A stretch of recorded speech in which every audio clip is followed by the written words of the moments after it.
Kwa imani yangu, najua mwanangu hajafa. Ninaomba kama kuna aliyemwokota yuko naye, asiwe na wasiwasi. Anisaidie tu kunipigia. Naam, jina langu naitwa Deko B na hii ni Kiswahili TV. Siku ya leo tumefika katika kata ya Lemara, mtaa wa Kikwarubi. Siku ya Jumapili lilitokea tukio la mtoto mwenye jinsia ya kike kubebwa na mafuriko wakati akiwa kwenye toyo pamoja na baba yake. Jitihada mbalimbali zimefanyika na viongozi wa kiserikali wakishirikiana na wananchi, lakini mpaka leo ni siku ya 3 pasipo mtoto huyo kupatikana. Tumezungumza na mwenyekiti pamoja na vijana ambao wanafanya uokoaji, lakini pia tumezungumza na mama mzazi, wamezungumza mengi, pia wakiomba msaada kwa viongozi mbalimbali, lengo likiwa ni mtoto huyo apatikane ikiwezekana akiwa hai. Mama, poleni sana. Asante. Kwa majina yako unaitwa nani? Naitwa Lightness Malia. Ni kweli wewe ndio mama mzazi wa binti aliyepata ajali? Ndio. Binti anaitwa nani? Anaitwa Diana Jimmy Kinabo. Mtoto alikuwa anasoma? Ndio. Shule gani? Alikuwa anasomea Renea Primary School. Darasa la ngapi? Darasa la kwanza, Mkondo B. Ni kweli ni mtoto wa jinsia ya kike? Ndio. Majina yake anaitwa nani? Diana Jimmy Kinabo. Ndio. Kwa upande wa umri ana miaka mingapi? Ana umri wa miaka 6. Mwenyekiti alituelezea kuwa ilikuwa ni majira ya saa 2 usiku tukio lilivyotokea. Pengine labda wewe ni mama mzazi, unaweza ukafahamu zaidi tukio lilikuwa kuaje mpaka ajali hiyo ikatokea? Siku ya tukio ilikuwa mchana, mtoto alitoka hapa na baba yake akaenda kwa babu yake kusalimia.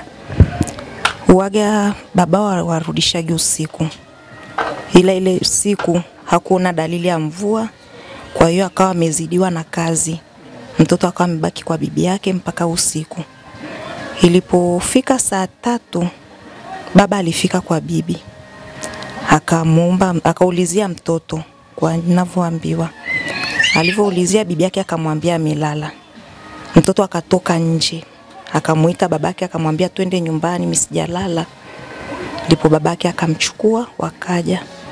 Walivyokuja wakafika maeneo ya Mferegini, ndo pale ambapo pikipiki nahisi kama ilikanyaga kitu ikadondoka. Ilipodondoka ndo mtoto akadondokea Mferegini, ndo akazombwa na mafuriko. Ndio.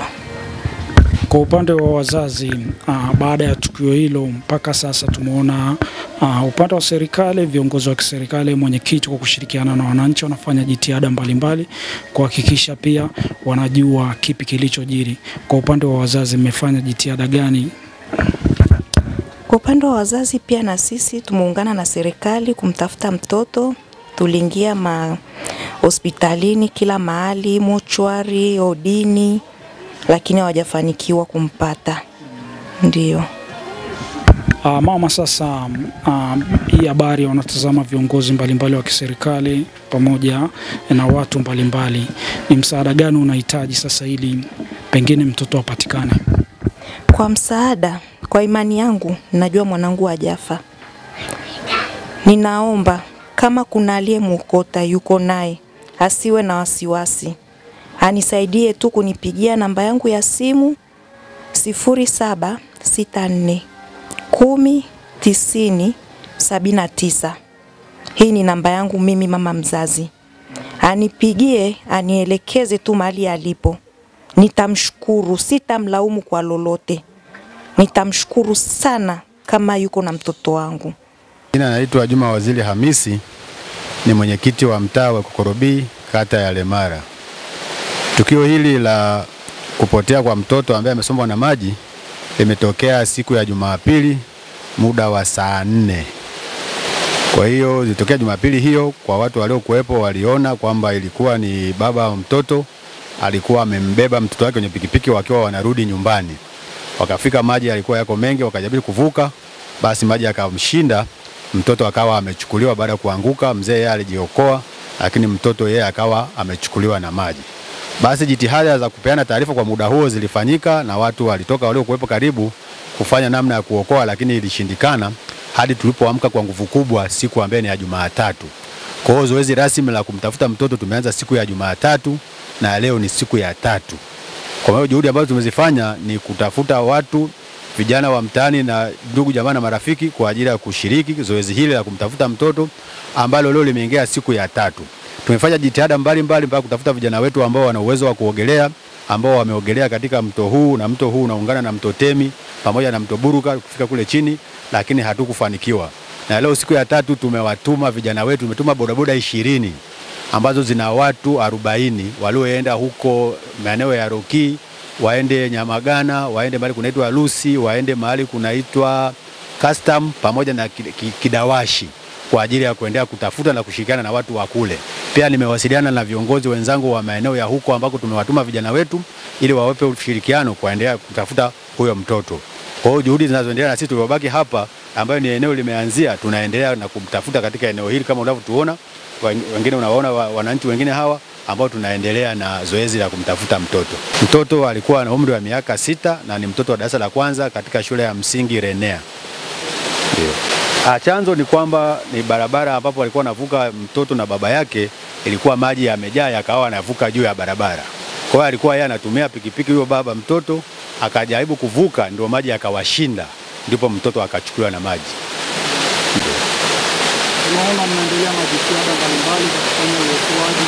Pengine kuna matumaini yote ya kumkuta bado akiwa hai? Hatuwezi kusema jambo lolote kwa sababu ameenda na maji, na leo siku ya 3 matumaini yamekuwa ni madogo. Ndio maana unaona tumetumia nguvu kubwa kuzunguka kila mahali, lakini tunaamini Mwenyezi Mungu akipenda tunaweza tukamkuta hai, lakini matumaini sio makubwa. Jaribu kuomba msaada kutoka kwa jeshi la polisi katika vitengo mbalimbali kama zimamoto. Tumeomba, pia tulikuwa nao tangu siku ya Jumatatu, Jumanne na leo Jumatano. Hata sasa hivi ninavyoongea hapa wameungana na vijana wetu huko maeneo ya Roki. Kwa hiyo jeshi la zimamoto wako huko Roki wanashirikiana na vijana wetu katika zoezi hili la kuendelea kutafuta mtoto. Ndio. Hiki ni kipindi cha masika, mvua kunyesha mara kwa mara ni jambo ambalo limekuwa likitokea sana.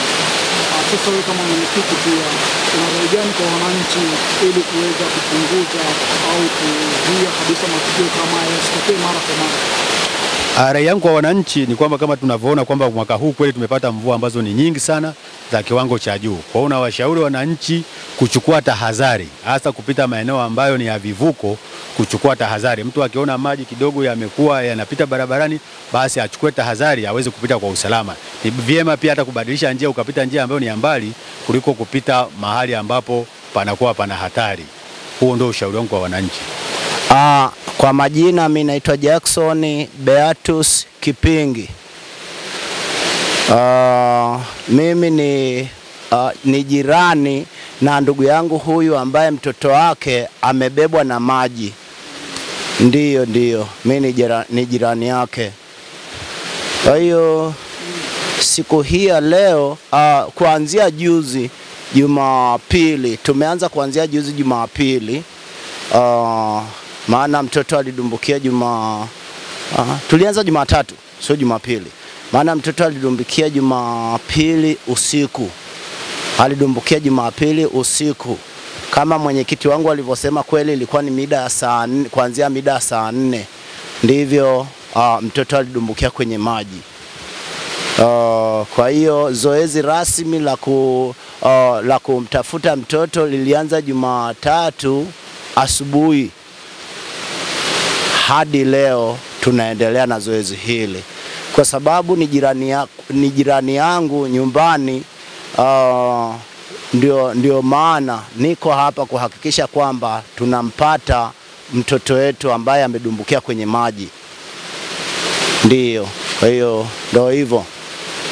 Kuna wenzetu ambao wameanzia huko chini kama mwenyekiti wangu alivyosema, lakini na sisi tumeamua kuanzia huku kushuka, ambapo kuanzia hiyo Jumatatu ilikuwa ni huu mto, maana kuna sehemu ambayo tulikuwa tunazitilia mashaka kwamba mtoto wetu amedumbukia huko. Tunaondoa takataka kuhakikisha kwamba maana tunashumu kwamba labda yuko kwenye takataka zilizojirundika. Kwa hiyo ndio tunaendelea na shughuli hiyo.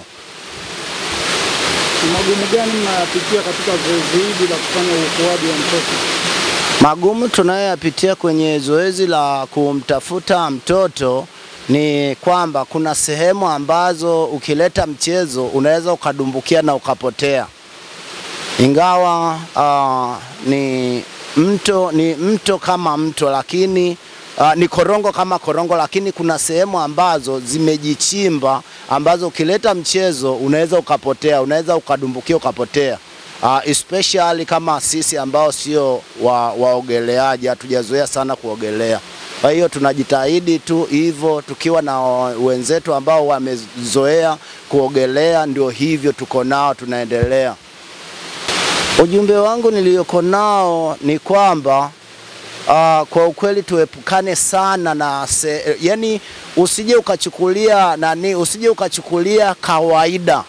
Usije ukachukulia kawaida. Mvua inaponyesha na ukakuta ni mahali ambapo kuna makusanyiko ya maji yanapita, usije ukapita maeneo hayo. Usichukulie mzaa, maana unaweza ukapoteza maisha. Rai yangu ni kwamba yani ikiwa kuna makatisho ya maji mahali, tukae nayo mbali. Aheri ukalala sehemu, ukalala jirani, ukaondoka nyumbani kesho yake asubuhi kuliko kulazimisha kupita mahali ambapo pata kuhatarishia maisha. Kwa kipindi hiki ambacho kweli Mungu ametupa mvua nyingi, inatakiwa tujihami sana. Kwa watu wote wanaonisikia, kwamba tujihami na sehemu na mito inayopitisha maji, kama ndio barabara imevukia hapo kama hii ya kwetu, kama mvua imenyesha ikawa kubwa alafu ikafurika kama hii ya kwetu hapa ilivyofurika, aheri usipite, uende ukalale mahali pengine kuliko kujitahidi kuvuka mahali ambapo pata kuhatarishia maisha yako. Mimi kwa majina naitwa Bruno George Kinabo, ndio babu wa mjukuu wangu ambaye amepotea kwenye maji. Mjukuu nilimwacha hapa nyumbani, alikuja huwa anakuja kunitembelea hapa nyumbani kila siku. Mchana pika jioni babaka anamchukua anampeleka nyumbani. Siku nikaa naye hapa mpaka saa 10, mimi kaondoka. Kuna mahali kwa nimeitwa, ile nikitaka kurudi kwenye saa 1 na mjini tukaja zile mvua, ikabidi nikae mahali kusubiri mvua ziishe. Bahati mvua imeendelea mpaka kwenye saa 2 na nusu. Mimi babake naye alikuwa na shughuli huko, ametoka kuja, akabidi ampitie mtoto. Chukua mtoto akaondoka na mtoto hapa. Kwao ni hapo ngambo hapo, ndio nyumbani kwao na mji wao huko. Sasa mimi nilipokuwa nimetoka baada ya mvua katika, mimi kuja kufika nyumbani, kufika hapa njiani nikakutana bibi yake anakuja kuniambia shida nini. Akaniambia fulani ametumbukia kwenye maji. Wapi? Mahali fulani. Basi kabini mimi niende kule, kwani nikaangalia tukio, kutale maji kule alikuwa ni mengi. Kamkuta kijana hapa, ndio sikuweza kumsemesha. Basi ngaona kwa kuita watu paka, ananiambia mtoto yuko ameingia kwenye mto Pepiki Teresa. Bahati mbaya mtoto amerushwa kwenye mfereji, lakini maji ni maji mengi, alikuwa ameshapita. Kuna maji, kuna mfereji mwingine ulikuwa na maji mkubwa kutoka nini TANESCO, ndio ulipeleka na mtoto. Basi mimi kabidi niondoke ngana